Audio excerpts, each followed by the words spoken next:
சாயி நமோ நமக. ஸ்ரீ சாயி நமோ நமக. ஜெய ஜெய சாயி நமோ நமக. சத்குரு சாயி நமோ நமக. ஓம் சாய்ராம். அத்தியாயம் 5.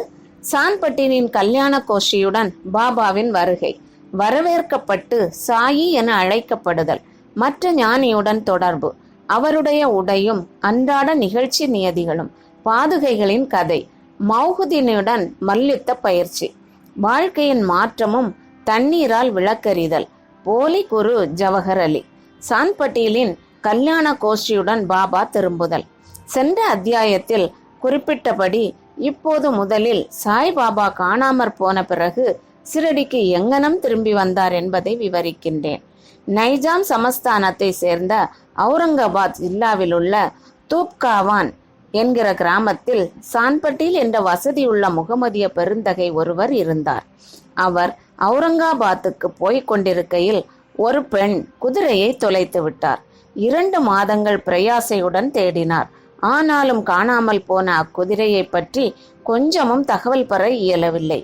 ஏமாற்றத்துடன் குதிரை சேணத்தை தன் தோளில் போட்டுக்கொண்டு அவுரங்காபாத்திலிருந்து திரும்பிக் கொண்டிருந்தார். 4½ காத தூரம் பிரயாணம் செய்த பின்னர் ஒரு மாமரத்தின் அருகில் வந்தார். அதன் அடியில் ஒரு பக்கிரி உட்கார்ந்து இருந்தார். அவரது தலையில் ஒரு குல்லாய் இருந்தது. கப்னி என்னும் நீண்ட ஆடை தரித்திருந்தார். கமக்கட்டில் சட்கா என்னும் குட்டையான பருமனான ஒரு தடி வைத்திருந்தார். ஹுக்கா குடிப்பதற்கு தயார் செய்து கொண்டிருந்தார். சான்பட்டில் அவ்வழியே போவதைக் கண்டு அவரை தன்னிடத்திற்கு கூப்பிட்டு புகைப்பிடிக்கவும் கொஞ்சம் ஓய்வெடுத்துக் கொள்ளவும் சொன்னார். அவ்விசித்திர மனிதர் அல்லது பக்கிரி குதிரை சேணத்தை பற்றி வினவினார். சான்பட்டில் தனது தொலைந்து போன குதிரையின் மீதிருந்த சேணம் அது என்று கூறினார். அதற்கு அவர் அவரிடம் அருகாமையில் உள்ள சோலையொன்றில் தேடும்படி கேட்டுக்கொண்டார். அவர் அங்கே சென்றார். ஆச்சரியத்திலும் ஆச்சரியம். அவர் தன்னுடைய குதிரையை கண்டுபிடித்து விட்டார். அந்த பக்கிரி ஓர் சாதாரண மனிதர் அல்ல, ஆனால் ஒரு அவலியா என்று எண்ணினார். குதிரையுடன் பக்கிரியிடம் திரும்பி வந்தார். ஹூக்கா குடிப்பதற்கு தயாராகியது. ஆனாலும் 2 பொருட்கள் தேவைப்பட்டன. குழாயை பற்ற வைப்பதற்கு நெருப்பு, சாபி, புகை இழுக்க பயன்படும் ஒரு துண்டு துணியை நனைப்பதற்கு தண்ணீர். பக்கிரி தனது கத்தியை எடுத்து அதை வலிய நிலத்தில் நுழைத்தார். அதிலிருந்து எரியும் ஒரு நிலக்கரி நெருப்பு துண்டம் வந்தது. அதை அவர் குழாய் வழி இட்டார். பிறகு தமது சட்காவை தரையில் அடித்தார். அவ்விடத்திலிருந்து நீர் கசிய தொடங்கியது. சாபி நனைக்கப்பட்டு பிறகு பிழியப்பட்டு குழாயில் சுற்றப்பட்டது. இங்கனம் எல்லாம் முடிந்த பின்னர் பக்கிரி கூக்கா குடித்துவிட்டு சான்பட்டீலுக்கும் புகைக்க கொடுத்தார். இவற்றையெல்லாம் கண்ணுற்ற சான்பட்டீல் வியப்புற்றார். பின்பு அவர் தன் வீட்டிற்கு அழைத்து தனது விருந்தோம்பலை ஏற்றுக்கொள்ளும்படி சொன்னார். மறுநாள் அவர் பாடில் வீட்டிற்கு சென்று சில நாள் தங்கியிருந்தார். பாடில் துப்காவன் கிராமத்தின் அதிகாரி. அவருடைய மனைவியின் சகோதரர் புதல்வன் கல்யாணம் செய்யப்படவிருந்தான். சிரடியிலிருந்து மணப்பெண் தேர்ந்தெடுக்கப்பட்டிருந்தாள். எனவே சீரடிக்கு புறப்படுவதற்கு பாடில் ஆயத்தங்களை செய்ய துவங்கினார். பக்ரியும் கல்யாண கோஷ்டியுடன் கூட வந்தார். கல்யாணமும் எவ்வித சிரமமுமின்றி முடிவடைந்து கோஷ்டியும் துப்காவனத்திற்கு திரும்பியது. ஆனால் பக்ரி மாத்திரம் சிரடியிலேயே இருந்தார். பின்னர் அங்கேயே நிரந்தரமாக தங்கினார். சாயி என்னும் பெயரை பக்ரி எப்படி அடைந்தார்? கல்யாண கோஷ்டி சிரடி அடைந்ததும் கண்டோபா கோயிலுக்கு அருகிலுள்ள ஓர் ஆலமரத்தின் அடியில் வந்து தங்கினர். கண்டோபா கோவிலின் பரந்த வெளியில் வண்டிகள் அவிழ்த்து விடப்பட்டன. கோஷ்டியில் உள்ளவர்களெல்லாம் ஒவ்வொருவராக இறங்கினர். பக்கிரியும் கீழே இறங்கினார். இளம் பக்கிரி இறங்கி கொண்டிருப்பதை பகத் மகஸ்பதி கண்ணுற்றார். உடனே யா சாயி என்று கூவினார். அதிலிருந்து மற்றவர்களும் அவரை சாயி என்று அழைத்தார்கள். அதிலிருந்து அவர் சாய்பாபா என்னும் பெயரால் அழைக்கப்பட்டார். மற்ற ஞானிகளுடன் தொடர்பு. சாய்பாபா மசூதியில் தங்க துவங்கினார். தேவிதாஸ் என்ற ஒரு ஞானி பாபா வருவதற்கு பல ஆண்டுகளுக்கு முன்பே சிரடியில் தங்கியிருந்தார். பாபா அவர்தம் நட்பை விரும்பினார். அவருடன் மாருதி கோவிலிலும் சாவடியிலும் தங்கினார். சில சமயங்களில் தனியாகவும் இருந்தார். பிறகு ஜானகிதாஸ் என்று மற்றொரு ஞானியும் வந்தார். பாபா அவருடன் பேசிக் கொண்டிருப்பதிலேயே பெரும்பாலான நேரத்தை கழித்தார். அன்றி ஜானகிதாஸ் பாபா தங்கியிருந்த இடத்திற்கு செல்வார். அங்கனமே புந்தாம்பேயின் என்று இல்லறத்தில் இருந்த வைசிய ஞானியான கங்காஹீர் எப்போதும் சீரடிக்கு வந்தார். சாய்பாபா தன் இரு கைகளாலும் தண்ணீர் குடத்தை தோட்டத்திற்கு நீர் பாய்ச்சுவதற்காக எடுத்து சென்றபோது முதலாக அவரை கண்ட கங்காஹீர் ஆச்சரியப்பட்டு வியந்து கூறியதாவது: சீரடி ஆசீர்வதிக்கப்பட்டது. அது விலை மதிக்க முடியாத வைரத்தை பெற்றிருக்கிறது. இம்மனிதர் இன்று தண்ணீர் சுமந்து கொண்டிருக்கிறார். ஆனாலும் அவர் சாதாரண மனிதர் அல்ல. இந்நிலம் அதிர்ஷ்டமும் புண்ணியமும் உடையதாததில் அஃது ஓர் வைரத்தை பெற்றது. அங்கனமே ஏவலா மடத்தை சேர்ந்த ஆனந்த்நாத் என்பவர் புகழ்பெற்ற ஞானியும் அக்கல்கோட் மகாராஜின் சீடரும் ஆவார். அவர் சீரடி மக்கள் சிலருடன் சீரடிக்கு வந்திருந்தார். அவர் சாய்பாபாவை தம்முன் கண்டபோது வெளிப்படையாக பின்வருமாறு கூறினார்: இது உண்மையில் விலை மதிக்க முடியாத ரத்தினமாகும். அவர் ஒரு சாதாரண மனிதர் போன்று தோன்றினாலும் அவர் ஒரு சாதாரண கல் அல்ல, ஒரு வைரக்கல். கூடிய விரைவில் நீங்கள் இதை உணர்வீர்கள். இதை கூறிய பின்னர் அவர் ஏவலாவுக்கு திரும்பிவிட்டார். இது சாய்பாபா இளைஞனாய் இருக்கும்போது சொல்லப்பட்டது. பாபாவின் உடையும் அன்றாட நிகழ்ச்சி நியதியும். சாய்பாபா இளம்பருவத்தில் தமது தலைமுடியை வளர்த்தார். தலைமுடியை ஒழுங்குபடுத்துவதே இல்லை. விளையாட்டு வீரனை போன்று அவர் உடை அணிந்தார். அவர் ராகாதாவிற்கு சென்றிருந்த போது ஜந்து, ஜாய், ஜூய் ஆகியவற்றின் சிறிய புஷ்பங்களை கொணர்ந்து தரையை சுத்தப்படுத்தி காய்ந்த நிலத்தை கொத்தி அவற்றை நட்டு வாமன் தாத்யா என்னும் ஓர் அடியவர் அவருக்கு தினந்தோறும் 2 பானைகள் கொடுத்தார். இவற்றை கொண்டு பாபா தமது செடிகளுக்கு தண்ணீர் விடுவது வழக்கம். கிணற்றிலிருந்து நீர் இறைத்து மட்குடங்களை தாமே தோளில் தூக்கி செல்வார். மாலை நேரங்களில் மண்பானைகள் வேப்ப மரத்தினடியில் வைக்கப்பட்டிருக்கும். அவை வரும் பச்சை மண்ணால் செய்யப்பட்டு சுடப்படாத காரணத்தால் அங்கனம் வைக்கப்பட்ட உடனேயே உடைந்துவிடும்.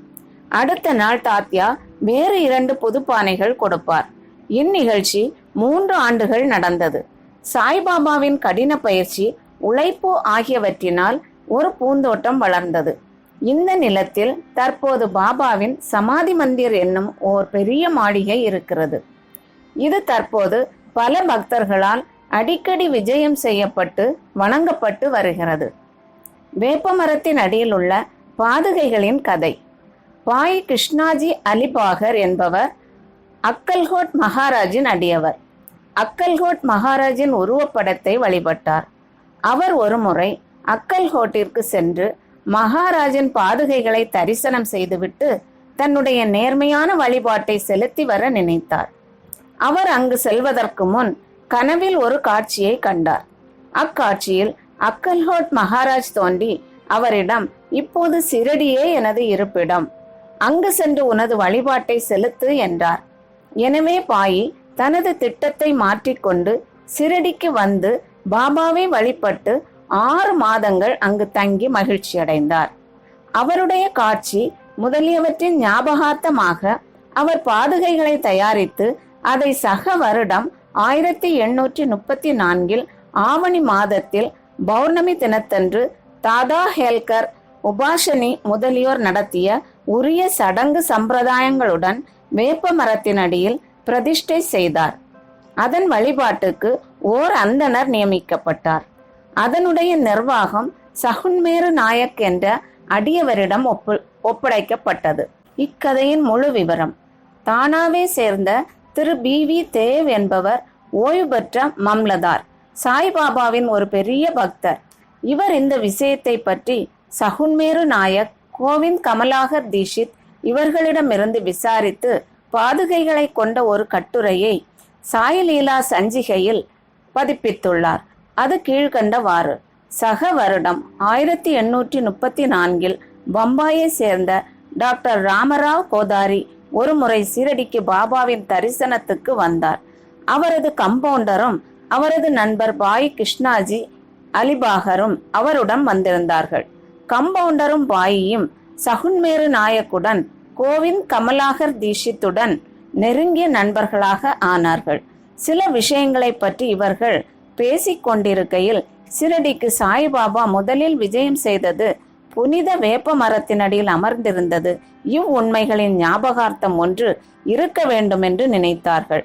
பாபாவின் பாதுகைகளை பிரதிஷ்டை செய்வதற்கு எண்ணி அவற்றை சாதாரண கல்லில் செய்வதற்கு இருந்தனர்.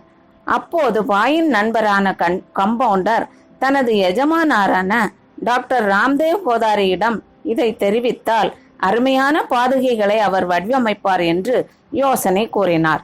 அனைவரும் இந்த யோசனையை விரும்பினர். டாக்டர் கோதாரியிடம் இதை பற்றி தெரிவித்தனர். அவரும் சிரடிக்கு வந்து பாதுகைகளின் திட்டத்தை வரைந்தார். கண்டோபா கோவிலில் உள்ள உபாசனி மகாராஜிடம் அவர் சென்று தனது திட்டத்தை காண்பித்தார். உபாசனி அதில் பல முன்னேற்ற திருத்தங்கள் செய்து தாமரை புஷ்பங்கள், சங்கு, சக்கரம், மனிதன் முதலியவற்றை வரைந்து வேப்ப மரத்தின் அடியின் உயர்வை பற்றியும் பாபாவின் யோக சக்தியை பற்றியும் உள்ள பின்வரும் ஸ்லோகத்தை அதில் பொறிக்கலாம் என்று யோசனை கூறினார். இந்த ஸ்லோகம் பின்வருமாறு: சதா நிம்பௌ ருஷஸ்ய மூலாதி வாஷாத் சுதாஸ் ராவிணம் திக் தமப்ய பிரியந்தம் தரும் கல்ப விருஷாதிகம் சதாயந்தம் நமாமீஸ்வரம் சத்குரும் சாயிநாதம். உபாசனியின் யோசனைகள் ஏற்றுக்கொள்ளப்பட்டு நிறைவேற்றப்பட்டன. பாதுகைகள் பம்பாயில் செய்யப்பட்டு சிரடிக்கு கம்பவுண்டர் மூலம் அனுப்பப்பட்டன. பாபா அவற்றை ஆவணி மாதம் பௌர்ணமி தினத்தன்று பிரதிஷ்டை செய்ய வேண்டும் என்று சொன்னார். அத்தினத்தன்று காலை 11 மணிக்கு பாதுகைகளை கண்டோபா கோயிலிலிருந்து துவாரகா மாயிக்கு ஜி.கே. தீஷித் ஊர்வலமாக தனது தலையில் எடுத்து வந்தார். பாபா அப்பாதுகைகளை தொட்டு இவைகள் பிரபுவின் பாதங்கள் என்றும் அவற்றை வேப்ப மரத்தின் அடியில் பிரதிஷ்டை செய்யும்படியும் கூறினார். அதற்கு முதல் நாள் பஸ்தா சேட் என்ற பம்பாயை சேர்ந்த பார்சி பக்தர் ரூபாய் 25 மணி ஆர்டர் செய்திருந்தார். பாபா இத்தொகையை பிரதிஷ்டை செய்ய கொடுத்து விட்டார். பிரதிஷ்டையின் மொத்த செலவு ரூபாய் 100 ஆகியது. அதில் ரூபாய் 75 நன்கொடைகளினால் சேர்க்கப்பட்டது. முதல் 5 ஆண்டுகள் ஜி.கே. தீஷித் அவர்களால் பாதுகைகள் வழிபாடு செய்யப்பட்டது. பின்னர் இவ்வழிபாடு ஜக்கடியை சேர்ந்த லக்ஷ்மண் காகேஸ்வரரால் செய்யப்பட்டது. முதல் 5 ஆண்டுகளில் டாக்டர் கோதாரி விளக்கேற்றுவதற்காக மாதம் ரூபாய் 2 அனுப்பி வைத்தார். பாதுகைகளை சுற்றி போட வேலியும் அனுப்பினார். ஸ்டேஷனிலிருந்து அவ்வேலியை சிரடிக்கு கொண்டு வரும் செலவும் கூரையும் சகுன்மேரு நாயக்கினால் கொடுக்கப்பட்டது. தற்போது ஜாகடி வழிபாட்டை செய்கிறார். சகுன்மேரு நாயக் நைவேத்தியம், மாலை, விளக்கேற்றுதல் முதலியவைகளை செய்கிறார். பாய் கிருஷ்ணாஜி என்பவர் முதலில் அக்கல்கோட் மகாராஜின் அடியவர் ஆவார். சக வருடம் 1834 பாதுகைகள் பிரதிஷ்டை செய்யப்படும் சமயத்தில் அக்கல்கோட் போகும் வழியில் சிரடிக்கு வந்தார். பாபாவின் தரிசனம் ஆன பிறகு அக்கல்கோட்டுக்கு போக விரும்பி பாபாவின் அனுமதியை இதற்காக வேண்டினார். பாபா அவரிடம், அக்கல்கோட்டில் என்ன இருக்கிறது? நீ ஏன் அங்கு போக வேண்டும்? அக்கல்கோட் மகாராஜ் இங்கேயே இருக்கிறார் என்றார். இதை கேட்டு பாயி அக்கல்கோட் செல்லவில்லை. பாதுகைகளின் பிரதிஷ்டைக்கு பின் சிரடிக்கு அடிக்கடி வந்தார். ஹேமந்த் பந்திற்கு இவ்விவரங்கள் தெரியாதென்று பி.வி. தேவ் முடிக்கிறார். அவர் அங்கனம் அறிந்திருப்பாராயின் அதை தன்னுடைய சத்சரிதத்தில் சேர்க்க தவறு இருக்க மாட்டார். மொஹைதீனின் தம்போலியுடன் மல்யுத்த பயிற்சியும் வாழ்க்கையில் மாற்றமும். பாபாவின் மற்ற கதைகளுக்கு திரும்புவோம். சிரடியில் மொஹைதீனின் தம்போலி என்னும் பெயருடைய ஒரு மல்யுத்த சண்டைக்காரன் இருந்தான். பாபாவுக்கும் அவனுக்கும் சில விஷயங்களில் உடன்பாடு ஏற்படவில்லை. இருவரும் மல்யுத்தம் செய்ய தொடங்கினர். இதில் பாபா தோற்கடிக்கப்பட்டார். அதிலிருந்து பாபா தம்முடைய உடையையும் வாழ்க்கை முறைகளையும் மாற்றி அமைத்து கொண்டார். மேலாடையாக கப்னி அணிந்தார். லங்கோடு அணிந்து தன் தலையை ஓர் துண்டு துணியால் மூடினார். தம்முடைய ஆசனத்திற்கு ஒரு சாக்கு துணியையும் படுக்கைக்கு ஒரு சாக்கு துணியையுமே உபயோகித்தார். கிழிந்த கசங்கிய கந்தல் உடைகளை அணிவதிலேயே திருப்தி அடைந்தார். அவர் எப்போதும் ஏழ்மை அரசுரிமையை விட நன்று, இறைமையை விட மிக மிக நன்று, கடவுள் ஏழைகளின் நிரந்தர நண்பராவார் என்று கூறிக்கொண்டிருந்தார். கங்காஹீரும் மல்யுத்தம் செய்வதில் மிக்க விருப்பமுள்ளவர். அவர் ஒரு முறை மல்யுத்தம் செய்யும் போது ஒரு ஆசையற்ற உணர்ச்சி அவருக்கு ஏற்பட்டது. அப்போது ஓர் குரல் அவரிடம் அவரது உடம்பை துறந்து கடவுளுடன் நிரந்தரமாக ஈடுபடும்படி கூறுவது கேட்டது. எனவே அவரும் சம்சாரத்தை துறந்து கடவுளை நோக்கி திரும்பினார். புண்டாம்பேக்கு அருகிலுள்ள ஓர் ஆற்றின் கரையில் ஒரு மடத்தை ஸ்தாபித்தார். சாய்பாபா மக்களுடன் கலந்து பேசுவதில்லை. அவரை யாராவது கேள்வி கேட்ட போது மட்டுமே அதற்கு பதில் கூறினார். பகற்பொழுதில் எப்போதும் வேப்ப மரத்தின் அடியிலேயே உட்கார்ந்திருந்தார். சில சமயங்களில் கிராம எல்லையில் வாய்க்காலுக்கு அருகிலுள்ள ஓர் ஆலமரத்தின் நிழலில் அமர்ந்திருந்தார். மாலை நேரங்களில் அவர் குறிக்கோள் இன்றி நடப்பது வழக்கம். சில நேரங்களில் நீம்காவன் போவார். அங்கு திரையம்பக் டேக்லேயின் வீட்டிற்கு போவார். பாபா அவரை விரும்பினார். அவரின் தம்பியான நானே சாஹேப்புக்கு இரண்டாவது திருமணம் செய்தும் குழந்தைகள் ஏதும் இல்லை. பாபா சாஹேப் நானே சாஹேப்பை பாபாவின் தரிசனத்துக்காக அனுப்பினார். சில காலத்திற்கு பிறகு பாபாவின் அருளால் நானே சாஹேப் ஒரு புதல்வனை பெற்றார். அதிலிருந்து சாய்பாபாவை பார்க்க மக்கள் கூட்டமாக திரண்டு வந்தனர். அவருடைய புகழ் பரவி அகமதாபாத் நகரை எட்டியது. அதிலிருந்து நானே சாஹேப் சாந்தோர்க்கு கேசவ சிதம்பரம் மற்றும் பலரும் சிரடிக்கு வரத் தொடங்கினர். பாபா பகற்பொழுதில் தமது அடியவர்களால் சூழப்பட்டிருந்தார். இரவில் உதிர்ந்து கொட்டும் ஒரு பழைய மசூதியில் படுத்தார். பாபாவிடம் இந்த நேரத்தில் ஹுக்கா, புகையிலை, ஒரு டம்ளர், நீண்ட கப்னி, தலையை சுற்றி ஒரு துண்டு துணி, ஒரு சட்கா முதலியன சிறு சிறு உடைமைகள் இருந்தன. இவைகளை எல்லாம் பாபா எப்போதும் வைத்திருந்தார். தலையில் உள்ள அச்சிறு துணி நன்கு முறுக்கப்பட்ட முடியை போல் இடது காதிலிருந்து முதுகில் தொங்கியது.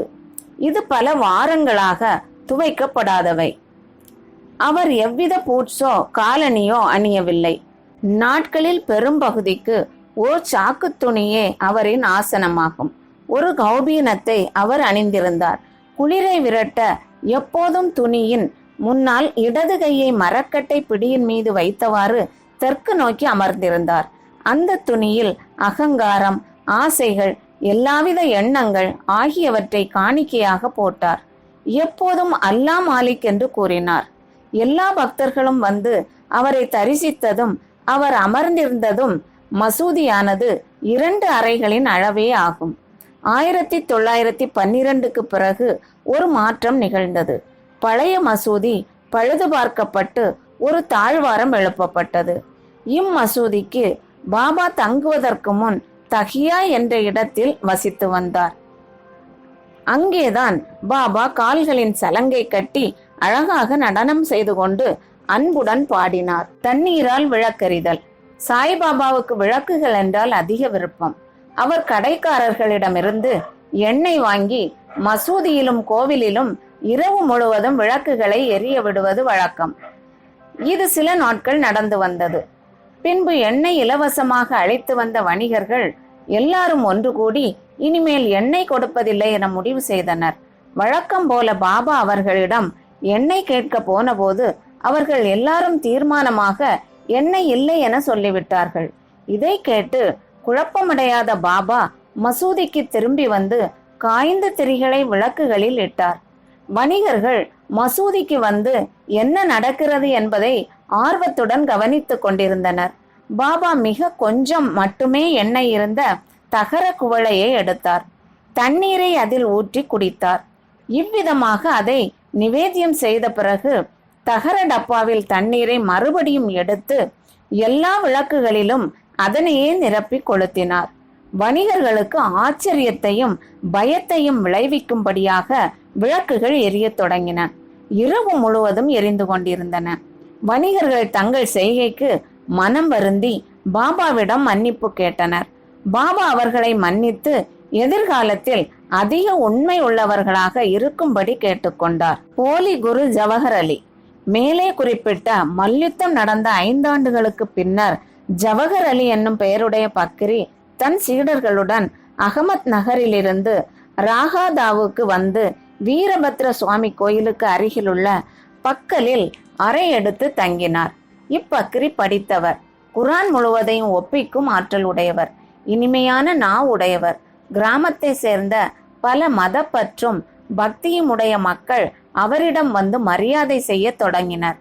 அவர் அந்த கிராம மக்கள் உதவியுடன் வீரபத்ரர் கோவிலுக்கு அருகில் ஓர் ஈத்கா கட்டத் துவங்கினார்.